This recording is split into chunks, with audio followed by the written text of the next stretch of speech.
हैं आज का सेशन। जो लोग चैनल को सब्सक्राइब नहीं करे हैं प्लीज़ चैनल को सब्सक्राइब करें, और जो लोग शेयर नहीं करे हैं प्लीज़ शेयर करें सेशन को, ठीक है। जो लोग वीडियो को लाइक नहीं करे हैं प्लीज़ लाइक करें, ठीक है। तो चलते हैं, स्टार्ट करते हैं। तो पहला क्वेश्चन है हमारा कि सुमित्रानंदन पंत की सुप्रसिद्ध कविता परिवर्तन उनके किस काव्य संकलन में सर्वप्रथम, मतलब कि सबसे पहले क्या हुई थी, प्रकाशित हुई थी, ठीक है। क्या गुंजन में हुई थी, या फिर गामिया में हुई थी, या फिर पल्लो में हुई, या फिर युगांत में हुई, ठीक है। तो यहाँ पर इसका राइट आंसर हो जाएगा हमारा क्या, इसका राइट आंसर हो जाएगा हमारा ऑप्शन नंबर 3 हो जाएगा, पल्लो में। पल्लो में सर्वप्रथम क्या हुई थी, परिवर्तन कविता का संकलन हुआ था, ठीक है। नेक्स्ट क्वेश्चन देखेंगे। नेक्स्ट क्वेश्चन है कि नेक्स्ट क्वेश्चन है कि कामायनी की श्रद्धा किसका प्रतीक है, ये बताना है। किसका प्रतीक है, क्या बुद्धि का है, या मन का है, या फिर हृदय का है, या फिर आनंद का है, ठीक है। तो यहाँ पर इसका राइट आंसर हो जाएगा हमारा क्या, ऑप्शन नंबर 3 हो जाएगा, हृदय का प्रतीक है। किसका प्रतीक है, तो हृदय का प्रतीक है। श्रद्धा क्या है, ये श्रद्धा कामायनी का क्या है, पात्र है। नेक्स्ट क्वेश्चन देखेंगे। नेक्स्ट है कि अनामदास का पोथा शीर्षक उपन्यास के लेखक हैं, ठीक है। अनामदास का पोथा वृंदावन लाल वर्मा, भगवती चरण वर्मा, अमृतलाल नागर, या फिर हजारी प्रसाद द्विवेदी, ठीक है। तो यहाँ पर इसका राइट आंसर हो जाएगा हमारा ऑप्शन नंबर डी हो जाएगा, ऑप्शन नंबर 4 हो जाएगा, हजारी प्रसाद द्विवेदी हैं। नेक्स्ट क्वेश्चन देखेंगे। नेक्स्ट है कि निम्नलिखित में से कौन सा उपन्यासकार एक आंचलिक उपन्यासकार है, क्या यशपाल हैं, एक सेकेंड, आंचलिक उपन्यासकार कौन सा है, क्या यशपाल हैं, या जैनेन्द्र हैं, या फिर राही मासूम रजा हैं, या फिर आगे हैं, ठीक है। क्या हो जाएगा इसका राइट आंसर, तो यहाँ पर इसका राइट आंसर हो जाएगा हमारा क्या, आंचलिक पूछ रहा है, ठीक है। कौन सा, आंचलिक उपन्यासकार। तो आंचलिक उपन्यास कौन है हमारे, राही मासूम रजा हैं। कौन है, तो राही मासूम रजा हैं।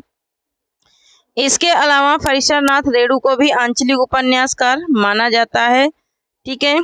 नेक्स्ट है कि सरकटीलास उपन्यास के लेखक हैं। सरकटीलास उपन्यासकार के लेखक कौन है, क्या बाबू विवेकी नाथ खत्री हैं, या फिर गोपाल राम गहमरी हैं, या फिर लज्जाराम मेहता हैं, या फिर इनमें से कोई नहीं है, ठीक है।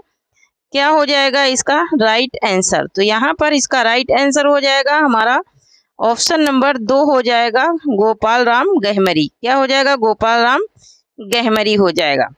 नेक्स्ट है कि मेरे राम का मुकुट भीग रहा है निबंध संग्रह के लेखक का नाम बताइए।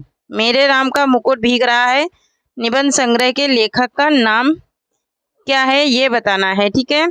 क्या कुबेर नाथ राय है, या फिर विद्यानिवास मिश्र, या फिर हजारी प्रसाद द्विवेदी, या फिर विवेकी राय है, ठीक है। यहाँ पर इसका राइट आंसर हो जाएगा हमारा क्या, ऑप्शन नंबर 2 हो जाएगा, क्या है, विद्यानिवास मिश्र, ठीक है।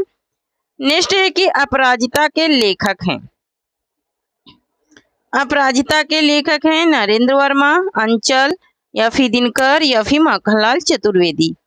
तो यहाँ पर इसका राइट आंसर हो जाएगा हमारा ऑप्शन नंबर 2 हो जाएगा, कौन है, अंचल जी है ना, क्या है, अंचल जी है। नेक्स्ट क्वेश्चन देखेंगे। नेक्स्ट है कि जब उपमेय में उपमान की संभावना प्रकट की जाए तब होता है, तब कौन सा अलंकार होता है, रूपक होता है, उपमा होता है, रूपक होता है, दीपक होता है, या फिर उत्प्रेक्षा होता है, ठीक है।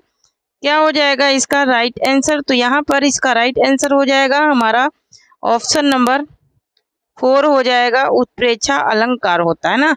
अगर होता आभेद रहित संभावना प्रकट की जाए तो आभेद रहित होता तो फिर रूपक हो जाता, लेकिन यहाँ पर क्या प्रकट की जा रही, उपमेय और उपमान में संभावना, तो क्या हो जाएगा, उत्प्रेक्षा। नेक्स्ट क्वेश्चन है कि तरड़ी के ही संग तरल और तरंग में तरड़ी डूबी थी हमारी ताल में, इनमें प्रयुक्त अलंकार क्या है, इसमें कौन सा अलंकार है, श्लेष है, यमक है, या फिर रूपक है, या फिर उत्प्रेक्षा है। क्या हो जाएगा इसका राइट आंसर, तो यहाँ पर इसका राइट आंसर हो जाएगा, देखो कितना घुमा के पूछा गया है, ठीक है। तो क्या हो जाएगा, यमक अलंकार हो जाएगा। क्यों? क्योंकि यहाँ पर भी क्या है, तरल, और यहाँ पर भी तरंग है ना। दोनों शब्द सेम सेम हैं, लेकिन क्या है, अर्थ अलग अलग निकल रहे हैं, ठीक है। तरल मीन्स क्या होता है, द्रव होता है, और तरंग मीन्स क्या होता है, किरण होता है, लहर, ठीक है। नेक्स्ट क्वेश्चन है कि निम्नलिखित में से अर्थ अलंकार कौन सा है, ये बताना है। क्या प्रतिस्तुमा है, या फिर अनुप्रयास है, या फिर यमक है, या फिर वक्रोक्ति है, ठीक है। क्या हो जाएगा इसका राइट आंसर, तो यहाँ पर इसका राइट आंसर हो जाएगा हमारा ऑप्शन नंबर 1 हो जाएगा, प्रतिस्तुमा अलंकार है, ठीक है। प्रतिस्तुमा क्या है, अर्थ अलंकार के अंतर्गत आता है। नेक्स्ट है कि खग कुल कुल कुल कुल सा बोल रहा रेखांकित शब्दों का अलंकार है। रेखांकित शब्दों में कौन सा अलंकार है, खग माने पक्षी, कुल कुल कुल कुल सा बोल रहा, इसमें कौन सा अलंकार है, ठीक है। तो यहाँ पर देखिए, क्या यमक है, या फिर श्लेष है, या फिर उपमा है, या फिर रूपक है। तो यहाँ पर कौन सा अलंकार हो जाएगा, है ना, कौन सा अलंकार हो जाएगा, तो यहाँ पर श्लेष अलंकार हो जाएगा, क्योंकि एक शब्द एक बार आया है लेकिन उसके कई अर्थ निकल रहे हैं, किसके, खग के, है ना, खग के कई अर्थ निकल रहे हैं, इसलिए क्या हो जाएगा, श्लेष अलंकार हो जाएगा।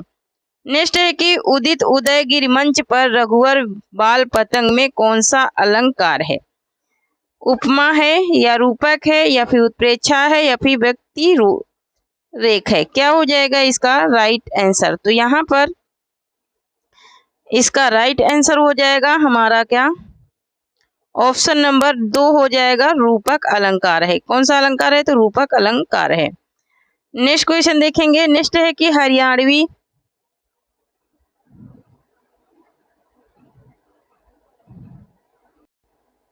नेक्स्ट क्वेश्चन है कि जहां उपमेय में उपमान की संभावना की जाए वहां कौन सा अलंकार होता है, ये बताना है, ठीक है। क्या उपमा अलंकार होता है, या रूपक होता है, या उत्प्रेक्षा होता है, या फिर अतिशोक्ति होता है।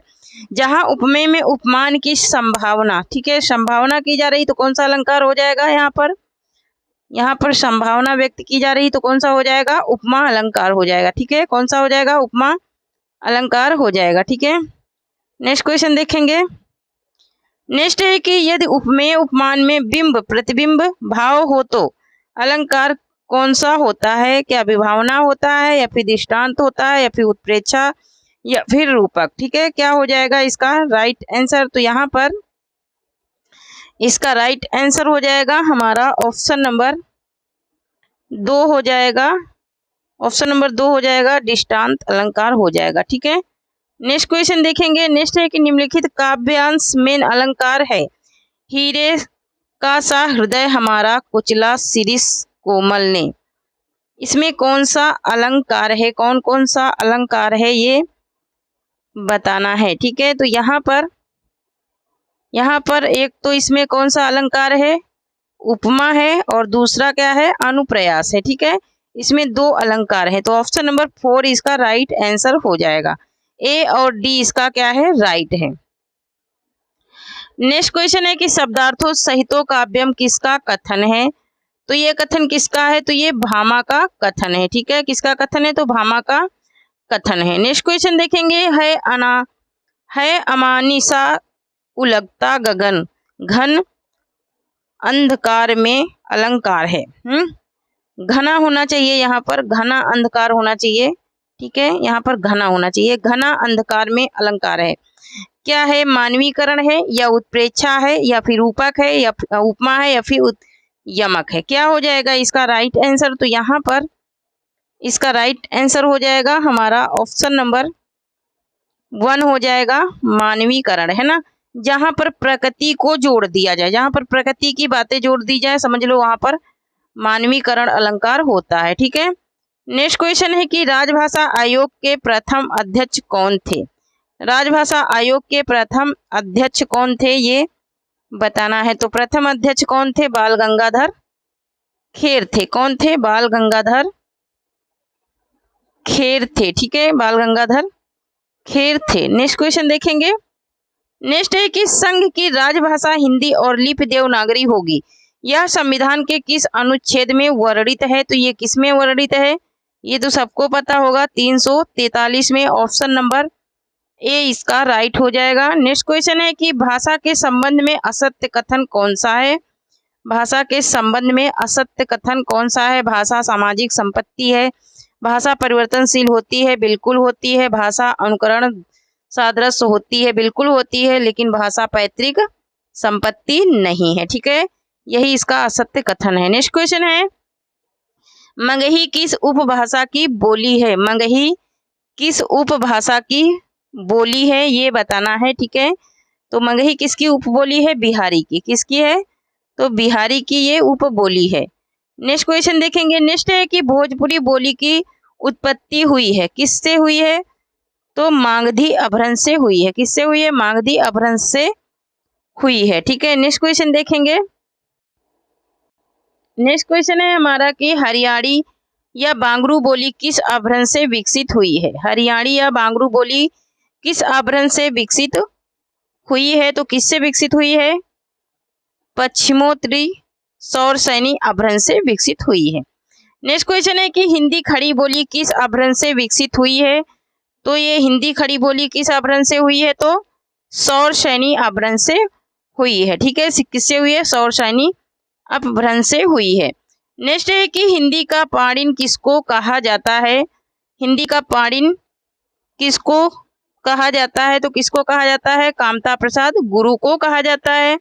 नेक्स्ट है कि ओ औ किस प्रकार के वर्ण हैं? ओ औ किस प्रकार के वर्ण हैं, ये बताना है। तो ये कैसे वर्ण हैं? ये कंठोष्ठ वर्ण है। कंठोष्ठ का मतलब जो कंठ से भी आवाज निकल रही है और ओट्स भी हमारे क्या होते हैं? टच होते हैं बोलने में। नेक्स्ट है कि कौरवी किस बोली को कहते हैं? कौरवी किस बोली को कहते हैं, ये बताना है। ठीक है, तो यहाँ पर इसका राइट आंसर हो जाएगा हमारा ऑप्शन नंबर 2 हो जाएगा, खड़ी बोली को कौरवी कहते हैं। नेक्स्ट है कि किसी सीमित क्षेत्र में बोली जाने वाली स्थानीय भाषा को क्या कहते हैं, ये बताना है। स्थानीय भाषा को क्या कहते हैं? तो इसका राइट आंसर हो जाएगा हमारा ऑप्शन नंबर 3 हो जाएगा, बोली कहते हैं। ठीक है, नेक्स्ट क्वेश्चन है कि इनमें से कौन सी बोली पश्चिमी हिंदी के अंतर्गत नहीं आती? पश्चिमी हिंदी के अंतर्गत कौन सी बोली नहीं आती है? तो हमारी अवधी नहीं आती है। अवधी किसके अंतर्गत आती है? तो ये इसके छत्तीसगढ़ी के अंतर्गत आती है। ठीक है, इसके अंतर्गत आती है पूर्वी हिंदी के अंतर्गत। ठीक है, अवधी पूर्वी की हिंदी के अंतर्गत आती है, अवधी बघेली छत्तीसगढ़ी ये पूर्वी हिंदी के अंतर्गत आती है। नेक्स्ट है कि हिंदी की मूर्धन्य ध्वनियां हैं। मूर्धन्य ध्वनियां हिंदी की कौन सी हैं? तो ऑप्शन नंबर 2 राइट हो जाएगा, टा ठा डा ढा। ठीक है, यही हो जाएंगी क्या? मूर्धन्य ध्वनियां। ये है तालव्य। ठीक है, यहाँ पर ये तालव्य है, ये ओष्ठ है, और ये क्या है? नहीं, ये दंत है और ये क्या है? तालव्य है। ठीक है, और ये क्या है? मूर्धन्य है। ठीक है, नेक्स्ट देखेंगे भारत की संपर्क भाषा कौन सी है? भारत की संपर्क भाषा कौन सी है, ये बताना है। भारत की संपर्क भाषा कौन सी है? तो भारत की संपर्क भाषा है हमारी हिंदी। ठीक है, नेक्स्ट क्वेश्चन देखेंगे। नेक्स्ट है कि खड़ी बोली व ब्रज भाषा किस उपभाषा के अंतर्गत आती है?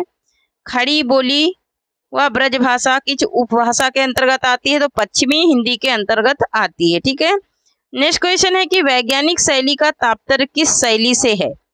वैज्ञानिक शैली का तात्पर्य किस शैली से है, ये बताना है। तो किससे है? वस्तुनिष्ठ शैली से है। नेक्स्ट क्वेश्चन है कि निम्नलिखित में ओष्ठ ध्वनि नहीं है। ओष्ठ ध्वनि कौन सी नहीं है? तो यहाँ पर चा नहीं है। चा कौन सी है? तो तालव्य है। नेक्स्ट है कि इनमें से कौन सी बोली राजस्थानी से संबंध नहीं है? किस बोली का संबंध राजस्थान से नहीं है, ये बताना है। तो यहाँ पर इसका राइट आंसर हो जाएगा मगही। मगही ये बिहारी हिंदी की है, बाकी जयपुरी, मारवाड़ी और मेवाती ये क्या है? राजस्थानी है। ठीक है, नेक्स्ट क्वेश्चन है कि लाश किस भाषा का शब्द है? लाश किस भाषा का शब्द है, ये बताना है। तो लाश तुर्की भाषा का शब्द है। ठीक है, नेक्स्ट क्वेश्चन है कि कर्म कारक के लिए प्रयुक्त होने वाला चिन्ह है।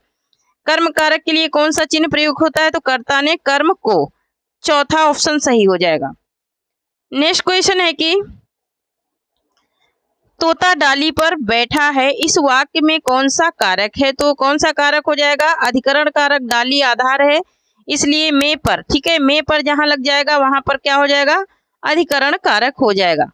वह कार मेरी है, इस वाक्य में कौन सा कारक है? तो इस वाक्य में वह कार मेरी है, कार का मुझसे संबंध है तो संबंध कारक हो जाएगा। नेक्स्ट क्वेश्चन है कि उसने उसे छल से पराजित किया। उसने उसे छल से पराजित किया में छल कौन सा कारक है? तो छल कौन सा कारक है? अपादान कारक है, क्योंकि वो क्या किया है? पराजित किया है, मतलब कि उसे छल से यहाँ पर सासी से लग गया। ठीक है, तो कौन सा हो जाएगा? करण कारक हो जाएगा। क्या हो जाएगा? करण कारक हो जाएगा। नेक्स्ट है कि कारक के भेद हैं। कारक के कुल कितने भेद हैं ये बताना है। 41 नंबर क्वेश्चन का राइट आंसर हो जाएगा ऑप्शन नंबर 4, 8 भेद हैं कारक के। नेक्स्ट है कि संज्ञाओं के साथ आने वाली विभक्तियों को क्या कहा जाता है? संज्ञाओं के साथ आने वाली विभक्तियों को क्या कहा जाता है? तो ऑप्शन नंबर 2 राइट हो जाएगा, विश्लिष्ट कहा जाता है। क्या कहा जाता है? विश्लिष्ट कहा जाता है। नेक्स्ट है कि निम्नांकित में से कौन सा शब्द स्त्रीलिंग नहीं है? तो यहाँ पर ऑप्शन नंबर 4 राइट हो जाएगा, दिन। दिन क्या है? पुल्लिंग है। ठीक है, नेक्स्ट क्वेश्चन है कि ऋषि का स्त्रीलिंग क्या होगा? ऋषि का स्त्रीलिंग होगा हमारा क्या? ऋषिका। क्या हो जाएगा? ऋषिका हो जाएगा। नेक्स्ट क्वेश्चन है कि निम्नलिखित में से कौन सा शब्द पुल्लिंग है? कौन सा शब्द पुल्लिंग है ये बताना है। तो आय, व्यय, नहर या फिर लहर, क्या होगा इसका राइट आंसर? तो यहाँ पर इसका राइट आंसर हो जाएगा व्यय। व्यय माने खर्चा ना, खर्चा होता है या फिर खर्चा किया जाता है। नेक्स्ट है कि निम्नलिखित में से कौन सा शब्द स्त्रीलिंग नहीं है? फिर से बताना है। तो स्त्रीलिंग नहीं है कौन सा? झुरमुट, अंत्योष्टि, इच्छा या फिर निराला। कौन सा शब्द स्त्रीलिंग नहीं है? तो यहाँ पर निराला। निराला स्त्रीलिंग नहीं है। नेक्स्ट है कि निम्नलिखित शब्दों में से स्त्रीलिंग शब्द है। स्त्रीलिंग शब्द कौन सा है ये बताना है। तो यहाँ पर टकसाल। टकसाल क्या है? स्त्रीलिंग शब्द है। ठीक है, टकसाल क्या है? स्त्रीलिंग शब्द है। नेक्स्ट क्वेश्चन है कि निम्नलिखित शब्दों में से एक स्त्रीलिंग शब्द है। एक स्त्रीलिंग शब्द कौन सा है? तो क्या है? डोर। डोर बांधी जाती है ना, रस्सा खींचा जाता है, धागा क्या किया जाता है? सिलाई की जाती है धागा से। ठीक है, सूत काटते हैं। ठीक है, तो यहाँ पर क्या हो जाएगा? 48 का ऑप्शन नंबर ए राइट हो जाएगा, 1 राइट हो जाएगा। नेक्स्ट क्वेश्चन है कि निम्नलिखित शब्दों में से एक पुल्लिंग है। कौन सा पुल्लिंग है? तो ऑप्शन नंबर 4 राइट हो जाएगा, दही। नेक्स्ट क्वेश्चन है कि विद्यार्थी आ रहे हैं, वाक्य में साधु का वचन निर्धारित कीजिए, है ना। विद्यार्थी आ रहे हैं, ठीक है, वाक्य में इसमें विद्यार्थी होना चाहिए था। ठीक है, साधु नहीं होना चाहिए। यहाँ पर विद्यार्थी की जगह पर या तो साधु होना चाहिए था। ठीक है, तो यहाँ पर इसका राइट आंसर हो जाएगा ऑप्शन नंबर देखो, साधु अगर होता तो बहुवचन हो जाता, लेकिन विद्यार्थी है तो विद्यार्थी क्या हो जाएगा? द्विवचन हो जाएगा। ठीक है, यहाँ पर यहाँ विद्यार्थी होना चाहिए। ठीक है, विद्यार्थी होना चाहिए, तो विद्यार्थी क्या हो जाएगा? द्विवचन हो जाएगा। आ रहे हैं। ठीक है, नेक्स्ट क्वेश्चन है कि निम्नलिखित शब्दों में से एक वचन है। एक वचन कौन सा शब्द है? तो तेल। तेल हमेशा एक वचन में ही इसे क्या किया जाता है? एक वचन में ही इसे प्रयोग होता है। साधु आ रहे हैं, वाक्य में साधु का वचन निर्धारित कीजिए। ठीक है, यहाँ पे साधु आया है तो साधु क्या होता है? हमेशा बहुवचन में होता है। क्या किस में होता है? साधु हमेशा बहुवचन में होता है साधु। ठीक है, नेक्स्ट क्वेश्चन देखेंगे। नेक्स्ट है कि हिंदी भाषा में वचन कितने प्रकार के होते हैं? तो हिंदी भाषा में 2 वचन होते हैं, एक वचन और बहुवचन। नेक्स्ट है कि चिड़िया शब्द का प्रयोग बहुवचन में क्या होता है? चिड़िया शब्द का प्रयोग बहुवचन में कौन सा होगा? तो चिड़िया हो जाएगा। ठीक है, नेक्स्ट क्वेश्चन है कि कह धन अप की संधि होगी। कह धन अप की संधि कौन सी होगी ये बताना है। ठीक है, कह धन अपि, कह धन अपि की संधि क्या हो जाएगी, कपि हो जाएगी। ठीक है। नेक्स्ट क्वेश्चन है कि विद्यालय का संधि विच्छेद होगा, विद्यालय का संधि विच्छेद कीजिए। ठीक है।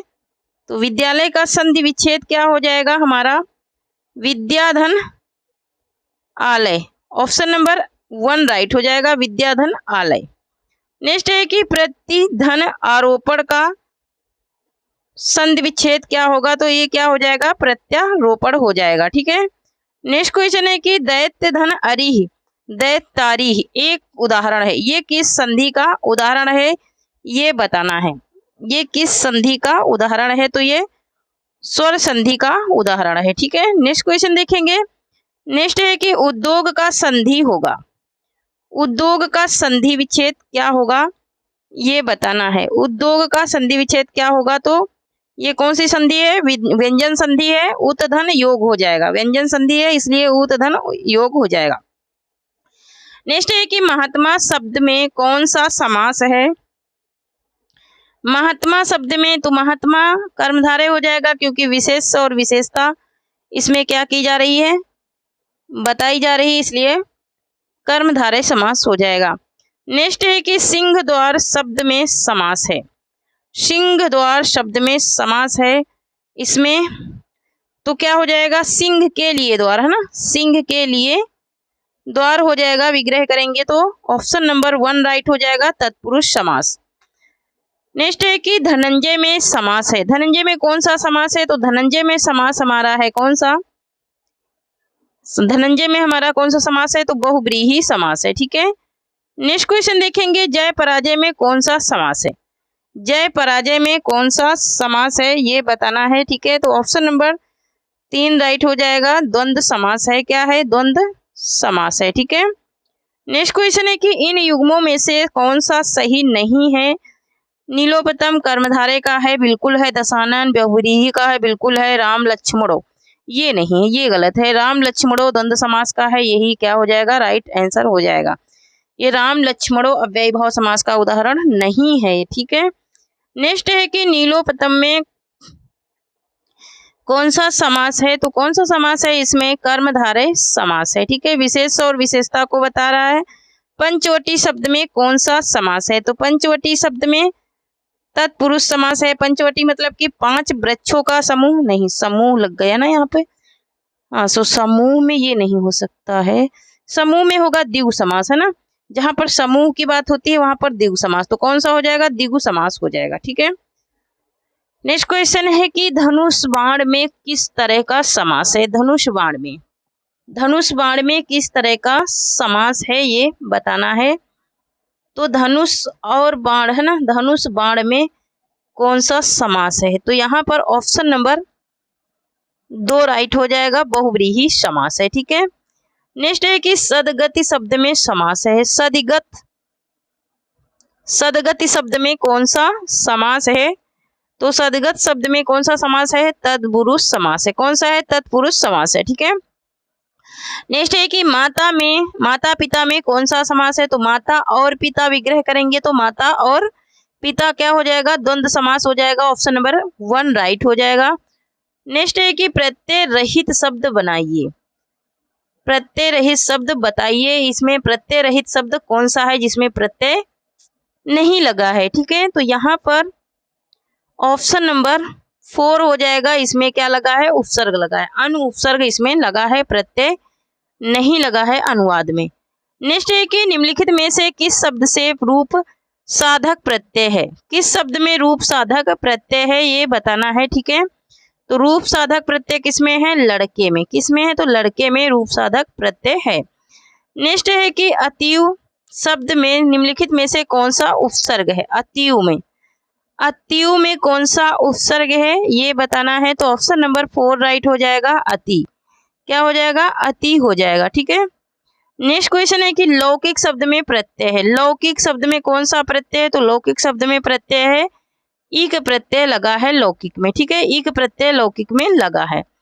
नेक्स्ट है कि उच्चारण शब्द में उपसर्ग है, उच्चारण शब्द में कौन सा उपसर्ग है, तो यहाँ पर इसका राइट आंसर हो जाएगा ऑप्शन नंबर 3 उत, उत उपसर्ग है उच्चारण शब्द में।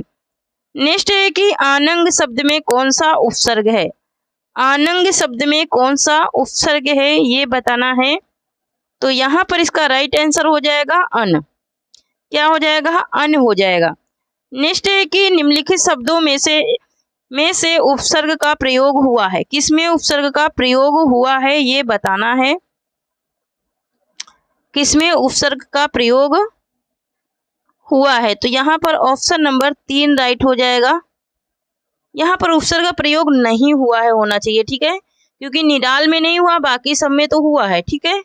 निडाल में उपसर्ग का प्रयोग नहीं हुआ है, बाकी सब में हुआ है, तो यहाँ पर नहीं हुआ होना चाहिए, ठीक है। प्रयोग नहीं कर लेना यहाँ पर, ठीक है, यहाँ पर नहीं ही होगा, ठीक है, यहाँ पर नहीं होगा, नहीं हुआ, ठीक है। तो नहीं की बात होगी तो ये निडाल सही हो जाएगा, बाकी सब में उपसर्ग लगा है ना। नेक्स्ट क्वेश्चन है कि प्रामाणिक शब्द के मूल शब्द और प्रत्यय का सही अलगाव है। प्रामाणिक शब्द का मूल शब्द कौन सा सही है और कौन सा प्रत्यय है उसमें लगा है, ठीक है। प्रामाणिक ये बताना है, मूल शब्द और प्रत्यय। तो यहाँ पर इसका राइट आंसर हो जाएगा ऑप्शन नंबर 2, प्रमाण धन इक हो जाएगा। क्या हो जाएगा? प्रमाण धन इक हो जाएगा। प्रमाण क्या है? इसका मूल शब्द है और इक क्या है? इसमें प्रत्यय है, ठीक है। नेक्स्ट है कि निम्नलिखित में से वर्तनी की दृष्टि से शुद्ध शब्द का चयन करें। शुद्ध शब्द का चयन करना है, ठीक है। तो यहाँ पर शुद्ध शब्द कौन सा है ये बताना है। तो ऑप्शन नंबर 3 राइट हो जाएगा, परिपार्श्विक। परिपार्श्विक हो जाएगा शुद्ध शब्द, ठीक है। नेक्स्ट है कि इनमें से शुद्ध वाक्य कौन सा है। शुद्ध वाक्य कौन सा है ये बताना है, ठीक है। तो यहाँ पर ऑप्शन नंबर 1 राइट हो जाएगा, मेरे प्राण निकल गए। मेरे प्राण निकल गए, यही शुद्ध वाक्य है, ठीक है। नेक्स्ट है कि वर्तनी की दृष्टि से निम्नलिखित में शुद्ध शब्द है।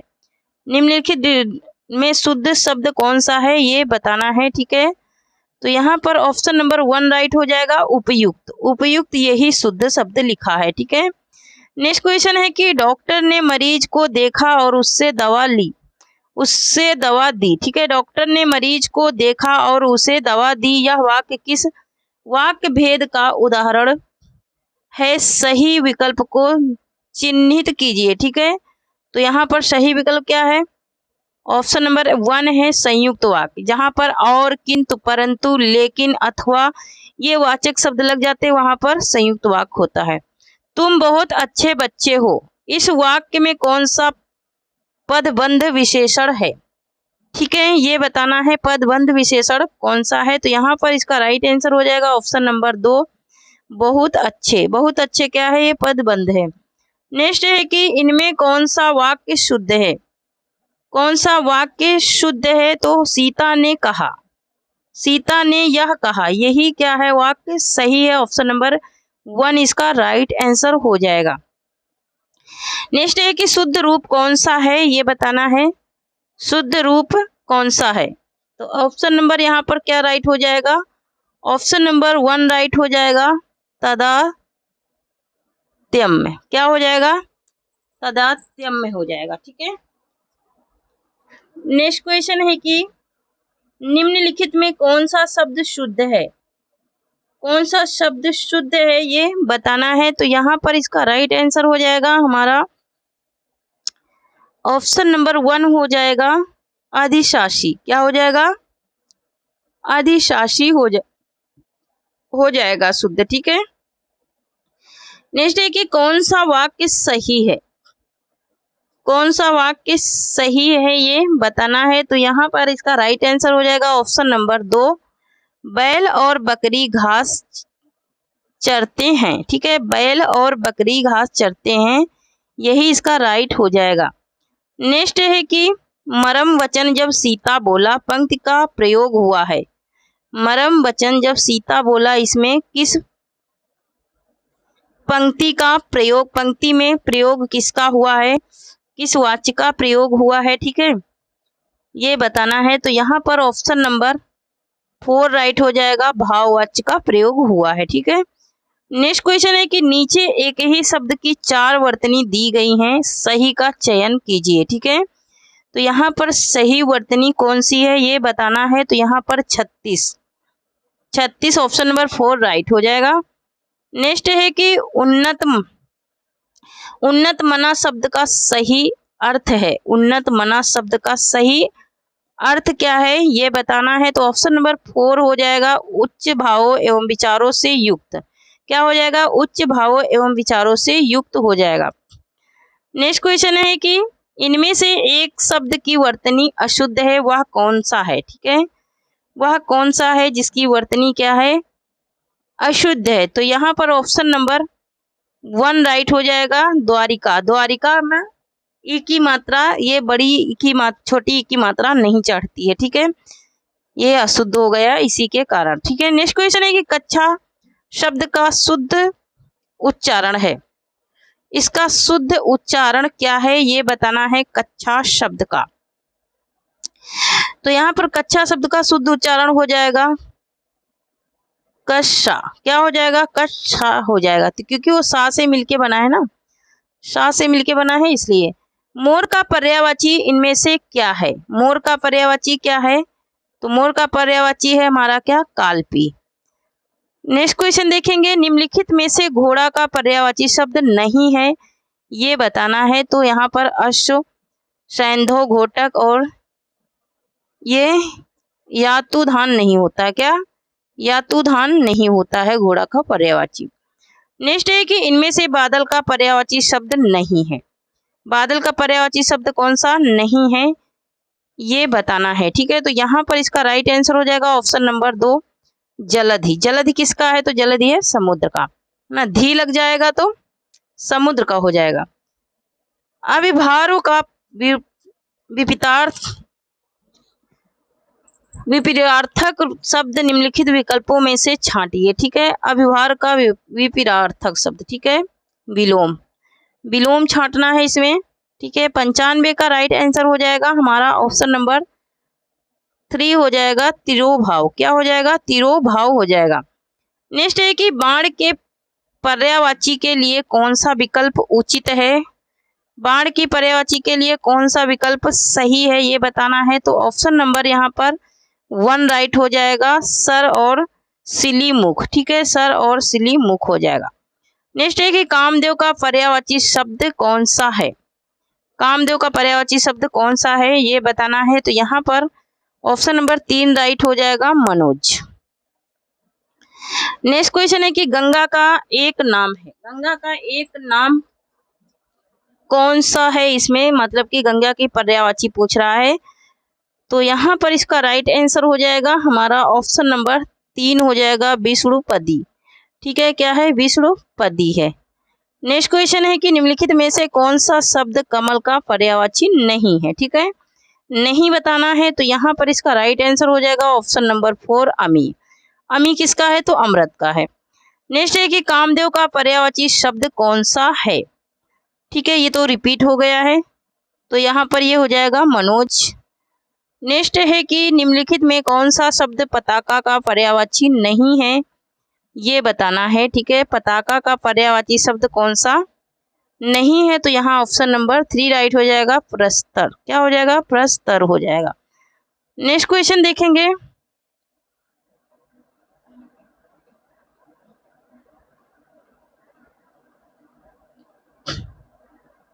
नेक्स्ट है कि इनमें से किस शब्द के पर्यायवाची गलत हैं।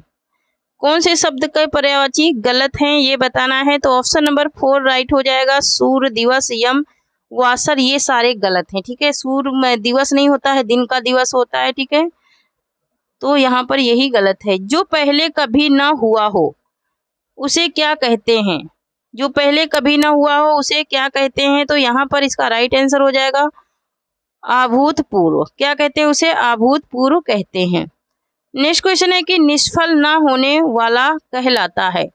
निष्फल ना होने वाला क्या कहलाता है ये बताना है। तो ऑप्शन नंबर 4 राइट हो जाएगा, आमोद कहलाता है, आमोघ कहलाता है। नेक्स्ट क्वेश्चन है कि पानी में आग लगना मुहावरे का अर्थ दिए गए विकल्प में से चयन कीजिए। ठीक है, तो यहाँ पर पानी में आग लगना का क्या अर्थ हो जाएगा, इसका राइट आंसर क्या हो जाएगा, तो ऑप्शन नंबर 2 राइट हो जाएगा, असंभव कार्य को संभव कर डालना ना, असंभव कार्य को संभव कर डालना। नेक्स्ट क्वेश्चन है कि दोपहर का समय के लिए निम्नलिखित शब्दों में से कौन सा उपयुक्त चिन्हित कीजिए। ठीक है, कौन सा सही है दोपहर के समय का, तो दोपहर के समय का कौन सा राइट हो जाएगा, तो ऑप्शन नंबर 4 राइट हो जाएगा, मध्याह्न। क्या हो जाएगा, मध्याह्न हो जाएगा। नेक्स्ट है कि वह स्त्री जिसका पति परदेश से आने वाला हो के लिए एक शब्द क्या होगा। 107 का राइट आंसर होगा अमिस्त पतिका। क्या हो जाएगा, अगमिस्त पतिका हो जाएगा, अगमिस्त पतिका हो जाएगा। नेक्स्ट है कि गतानुगतिक शब्द का सही अर्थ है, गतानुगतिक शब्द का सही अर्थ क्या है, तो यहाँ पर ऑप्शन नंबर 1 राइट हो जाएगा, प्राचीन आदर्शों के अनुसार चलने वाला। नेक्स्ट है कि आंखें चार होना मुहावरे के अर्थ का दिए गए विकल्पों में से चयन कीजिए। आंखें चार होना का क्या अर्थ हो जाएगा, तो ऑप्शन नंबर 1 हो जाएगा, प्रेम होना। नेक्स्ट क्वेश्चन है कि बरस पड़ना मुहावरे का सही अर्थ है, बरस पड़ना मुहावरे का सही अर्थ क्या हो जाएगा, तो यहाँ पर इसका सही अर्थ हो जाएगा, ऑप्शन नंबर 1 हो जाएगा, अत्यधिक क्रोधित होना। नेक्स्ट क्वेश्चन है कि जूतियों में दाल बांटना, जूतियों में दाल बांटना मुहावरे का सही अर्थ है, तो यहाँ पर इसका राइट आंसर हो जाएगा, ऑप्शन नंबर 4 लड़ाई झगड़ा हो जाना। नेक्स्ट है कि मालती माधव के रचनाकार हैं, मालती माधव के रचनाकार कौन है ये बताना है, तो ऑप्शन नंबर यहाँ पर 4 राइट हो जाएगा, भवभूति है मालती माधव के रचनाकार। नेक्स्ट है कि महाकवि कालिदास किस अलंकार के लिए प्रसिद्ध हैं, तो अलंकार किस अलंकार के लिए प्रसिद्ध है, ये उपमा के लिए प्रसिद्ध है, कहते हैं ना उपमा कालिदासस्य। नेक्स्ट क्वेश्चन देखेंगे, क्वेश्चन नंबर 114 लिखा है कि वामः कुलस्य धामः, वामः कुलस्य धमः में वामः शब्द का अभिप्राय है, वामः शब्द का अभिप्राय क्या है, तो विपरीत आचरण करने वाली स्त्रियां, विपरीत आचरण करने वाली स्त्रियां हो जाएगा। ठीक है, नेक्स्ट क्वेश्चन देखेंगे। नेक्स्ट है कि भक्ति काल के किस कवि को जड़िया विशेषण से विभूषित किया जाता है, तो किसको किया गया है, नंददास को। ठीक है, ऑप्शन नंबर 1 राइट हो जाएगा, नंददास को। नेक्स्ट है कि ध्रुव चरित्र के रचयिता हैं, ध्रुव चरित्र के रचयिता कौन है ये बताना है। ठीक है, तो ऑप्शन नंबर यहाँ पर 3 राइट हो जाएगा, नरोत्तम दास हैं। ठीक है, नेक्स्ट क्वेश्चन है कि नारी तुम केवल श्रद्धा हो पंक्ति किस रचना में है, नारी केवल तुम श्रद्धा हो ये पंक्ति किस रचना में है, तो ये साकेत में, किसमें है ये, साकेत में नहीं है, ये किसमें है, तो ये कामायनी में है, किसमें है, कामायनी में है। ठीक है, नेक्स्ट क्वेश्चन है कि हम कौन थे, क्या हो गए और क्या होंगे अब अभी आओ विचारे आज मिलकर ये समस्याएं सभी। उपयुक्त काव्य पंक्तियां किस कवि की हैं, ये काव्य पंक्तियां किस कवि की हैं ये बताना है। ठीक है, तो ऑप्शन नंबर 2 राइट हो जाएगा, मैथिली शरण गुप्त की ये काव्य पंक्तियां हैं। नेक्स्ट क्वेश्चन है कि परिमल किसकी रचना है, क्या राम कुंवर वर्मा की या फिर शिवमंगल सिंह सुमन की या फिर सूर्यकांत त्रिपाठी निराला की या महादेवी वर्मा की, तो यहाँ पर सूर्यकांत त्रिपाठी निराला की ये रचना है परिमल। नेक्स्ट क्वेश्चन है कि इनमें से कौन छायावादी कवि नहीं है, कौन से छायावादी कवि नहीं है ये बताना है, तो यहाँ पर इसका राइट आंसर हो जाएगा हमारा ऑप्शन नंबर 4 हो जाएगा, मैथिली शरण गुप्त। मैथिली शरण गुप्त छायावादी कवि नहीं है, ये द्विवेदी युगीन कवि हैं। नेक्स्ट क्वेश्चन देखेंगे, आंगन के पार द्वार के रचनाकार हैं, आंगन के पार द्वार रचनाकार किसकी रचना है, तो ये सच्चिदानंद हीरानंद वात्स्यायन आज्ञे की रचना है। ठीक है, नेक्स्ट क्वेश्चन देखेंगे। नेक्स्ट है कि कुंवर नारायण किस सप्तक के कवि हैं, कुंवर नारायण किस सप्तक के कवि हैं? तो यहाँ पर इसका राइट आंसर हो जाएगा तीसरे सप्तक के कवि हैं। ठीक है, नेक्स्ट क्वेश्चन देखेंगे। नेक्स्ट है कि दूसरा सप्तक किस वर्ष प्रकाशित हुआ? तो दूसरा सप्तक किस वर्ष आया था? तो 1951 में। कब आया था? तो 1951 में आया था दूसरा सप्तक। ठीक है, नेक्स्ट क्वेश्चन है कि तार सप्तक के संपादक हैं। तार सप्तक के संपादक कौन हैं? तो तार सप्तक के संपादक कौन है? अज्ञेय हैं। कौन है? तो अज्ञेय हैं तार सप्तक के संपादक। ठीक है, नेक्स्ट क्वेश्चन देखेंगे। नेक्स्ट है कि निम्न में से कौन मनोवैज्ञानिक उपन्यासकार नहीं है? ठीक है, मनोवैज्ञानिक उपन्यासकार कौन नहीं है? तो मनोहर श्याम जोशी ये नहीं है। ठीक है, तो थैंक यू फ्रेंड्स, आज के लिए इतना ही। तब तक के लिए जय हिंद, जय भारत। आप लोग पढ़ते रहिए, हंसते रहिए, मुस्कुराते रहिए और अपनी सफलता की ऊंचाइयों को छूते रहिए। ठीक है, तो मिलती हूँ कल। जो लोग चैनल को सब्सक्राइब नहीं करे हैं प्लीज़ सब्सक्राइब कर लें, और जो लोग अभी तक वीडियो को शेयर नहीं करे हैं शेयर कर दें। ठीक है, थैंक यू, जय हिंद, जय भारत।